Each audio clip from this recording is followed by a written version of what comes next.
Welcome back, folks. Yes, so you've been watching Sport Federation TV. Today's show, of course, focused on the Cape Town Sports Awards, but also the Western Cape Aquatics Championships that was recently held at UWC. If you've just joined us, you've just missed the first half, but you can, of course, catch that on our repeat and, of course, on our YouTube channel. Let's catch up now with the remainder of the event at UWC.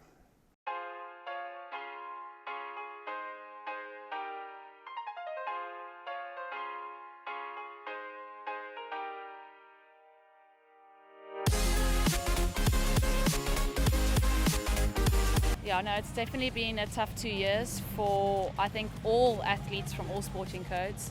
But I must say they've shown a lot of character. And I think the one good thing is they've had each other. The swimmers particularly, the fact that they have each other to bounce off their emotions and how they're feeling. And I think sort of open communication and just to talk about what they're going through with each other has really helped a lot.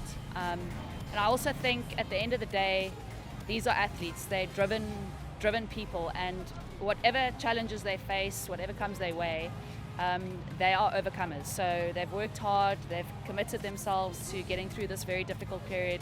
And I take my hat off to all the athletes that have done so well at this competition and Olympics and all those big events. What they've been through and what they've overcome is quite remarkable. Yeah, so, I think at a local level, it's really helped a lot that we've managed to be able to keep our competitions going. There have been competitions that have been cancelled, but we've worked through that, and the fact that we could compete on a reasonably regular basis and have our local meets and our district champs has contributed to the fact that we can keep racing, keep the swimmers sharp, and keep them motivated to keep improving.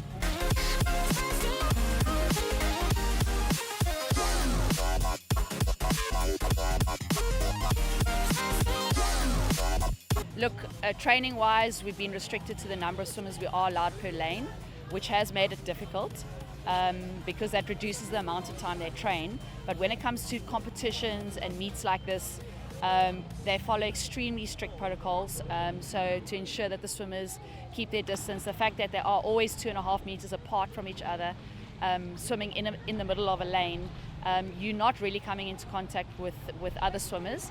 And also there isn't much transmission at all when you're around water, so that's also been proven. I must say I was concerned going into the meet, not sure about how the swimmers are going to perform. But after day 2, I could see they were excited to race and just excited to be able to be here. And because of that, they've stepped up their game. And I must say, I'm very pleased with the results so far. Our team is doing very well. And I can only be very proud of our swimmers. Obviously, they've worked very hard just to get to this point. And the main goal here is to qualify for nationals. So they definitely are pumped up. They're definitely motivated. And yeah, they've worked very hard to get to this point, and now there is another good block of training to get to March, where the big competitions are. And the swimmers they looking forward to having a little bit of a break, and then they'll be coming back into the pool to work hard for March. Invincible.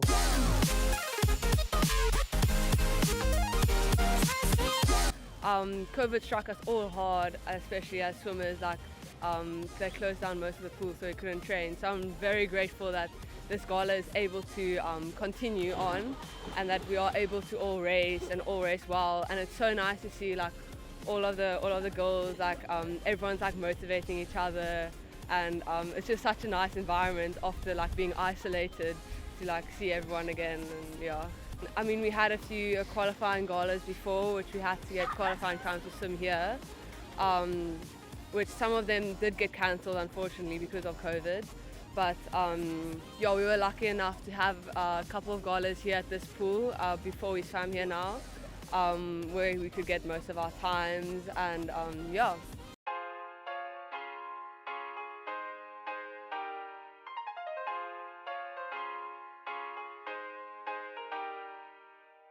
Oh no, it's going pretty well. I'm really happy with where I'm at the moment. It's been very rough, definitely. I haven't swum like a 4-day gala in quite a while because of COVID, I guess. But I think it's been going pretty solid. I've got most of my PBs for most of my races. Very close to my senior national qualifying times, which I'm really happy about. And yeah, so really happy about my races. Yeah, I'm very much looking forward to it. We've got 200 breaststroke and 200 iron finals. So I'm hoping that'll go well, and yeah.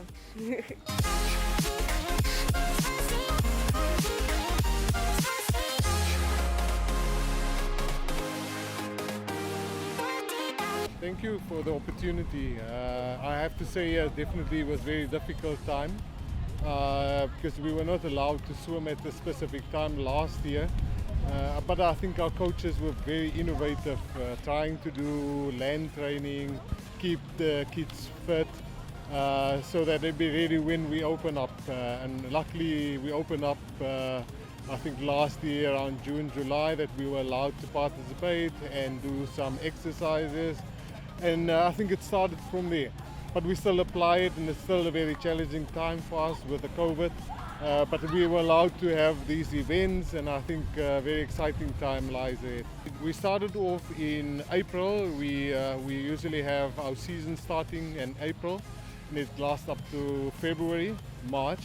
But I think we started off with club galas that took place, and then we went into district events, but also district championships. And from the district championships, we're moving then to the Western Cape Championships, where there is representation then from the different districts participating then in the provincial championships.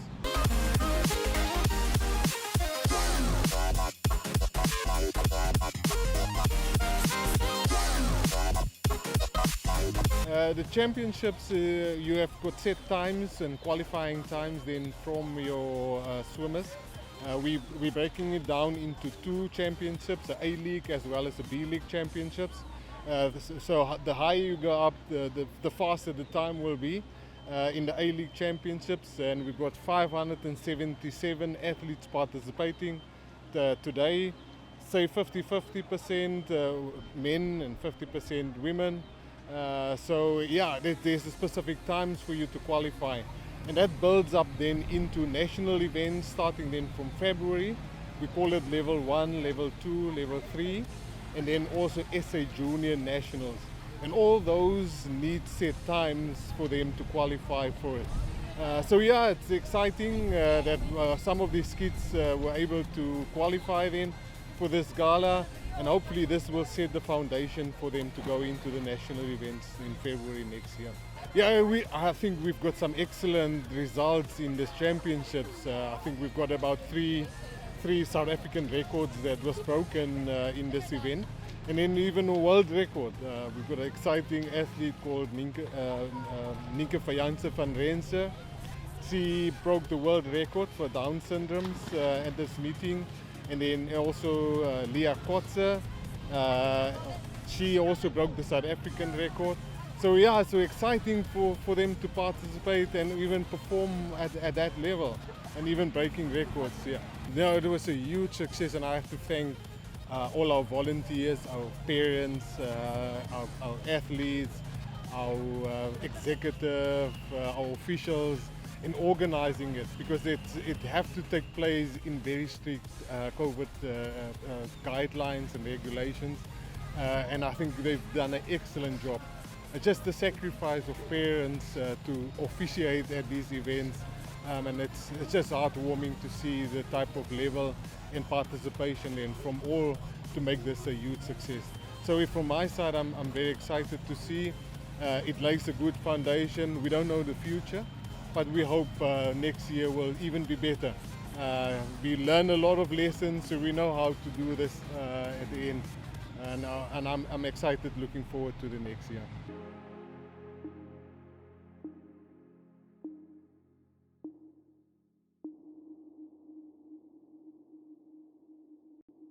So our athletes performing to expectation then, of course, a lot of champions in the water in fact there, and not to mention the fact that some of these athletes of course, have been competing at an international level and certainly flying the flag proudly for Western Cape.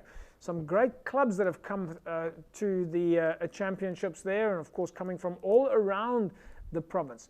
Folks, that's a wrap from us then today. We will see you again next week, same time, same place. Have a fantastic sporting weekend. Bye-bye.